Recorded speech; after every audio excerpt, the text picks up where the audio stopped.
महाराष्ट्रातील प्रत्येक अपडेट जाणून घेण्यासाठी आजच मेट्रो रायगडच्या सोशल मीडिया प्लॅटफॉर्मला लाईक, फॉलो आणि सबस्क्राईब करा. मुंबई पुणे जुन्या महामार्गावरील बोरघाटातील अंडा पॉइंट जवळ एका ब्रेकफेल टेम्पोनं समोरील हाईट्स बॅरिकेड्सला जोरदार धडक दिल्यानं त्यातील लोखंडी पाईप हे बाजूच्या 2 कारवर पडल्याने कार पाईपच्या खाली बदल्याने भीषण अपघात झाला असून या अपघातात सुदैवानं कोणतीही जीवितहानी झाली नाही. मात्र दोन्ही कारचा चक्काचूर झाला असून त्या कारमध्ये एक चालक अडकल्याने अन्य 1 जण जखमी झाले आहेत, तर अपघातानंतर चालक फरार झालाय.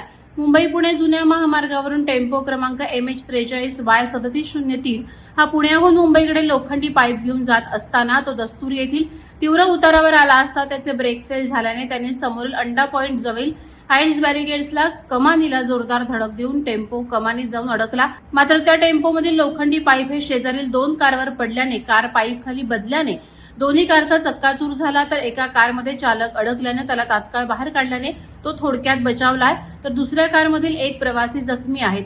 या अपघातात कोणतीही जीवितहानी झाली नसून सुदैवानं मोठी दुर्घटना टळली आहे. मात्र अपघातानंतर चालक हा घटनास्थळावरून पसार झालाय. या अपघाताची माहिती मिळताच Borghat police, IRB patrolling help फाउंडेशनचे सदस्य, घाटातील mechanics, crane operator, delta force, Maharashtra सुरक्षा बल आदी तात्काळ घटनास्थळी दाखल होत कारमध्ये अडकलेल्या प्रवाशांना बाहेर काढून पुढील उपचारासाठी त्यांना तात्काळ रुग्णालयात दाखल करण्यात आले, तर क्रेनच्या सहाय्याने टेम्पो आणि पाईप बाजूला घेऊन रस्ता वाहतुकीसाठी चालू करण्यात आला आहे. Subscribe now and press the bell icon. Never miss an update.